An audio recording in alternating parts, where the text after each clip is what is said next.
నమస్తే clue today news కి స్వాగతం.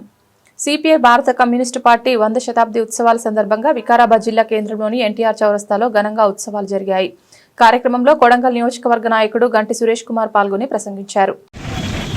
100వ శతాబ్ది ఉత్సవాల సందర్భంగా అంటే నేటికి 100 సంవత్సరాలు గడుస్తున్నటువంటి కేవలం ఏకైక పార్టీ భారతదేశంలో ఉన్నదంటే కేవలం సిపిఐ మాత్రమే అంటే చెప్పి ఈరోజు మేము తెలియజేస్తూ ఉన్నాం. దాన్ని ఉద్దేశించి ఈరోజు దాని బర్త్డే అనేది చేసుకుంటూ ఉన్నాం. ఈ సందర్భంలో ఈ భారతదేశంలో ఉన్నటువంటి పార్టీలు ఏవైనా ఉన్నాయి అంటే చెప్పంటే మధ్యలో వస్తాయి, మధ్యలో పోతాయి.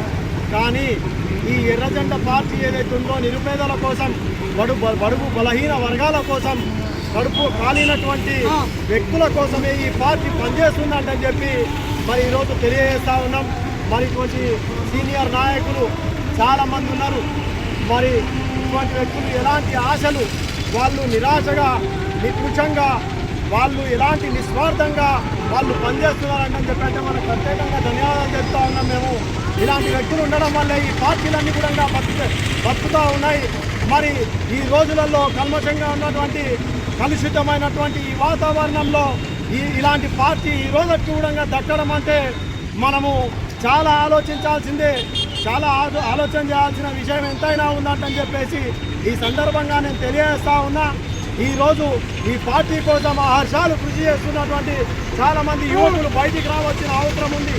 ఎందుకంటే ఈ కలుషితమైనటువంటి ఈ రోజులలో మన యువతరం అంతా కూడా బడుగు బలహీన వర్గాల కోసము, పేద ప్రజల కోసము అనునిత్యం ఉద్యమాలు చేసేనే తప్ప ఈ ఉద్యమాల ద్వారానే ఏదైనా సాధిస్తామంటని చెప్పి ఈ సందర్భంగా నేను తెలియజేస్తా ఉన్నా.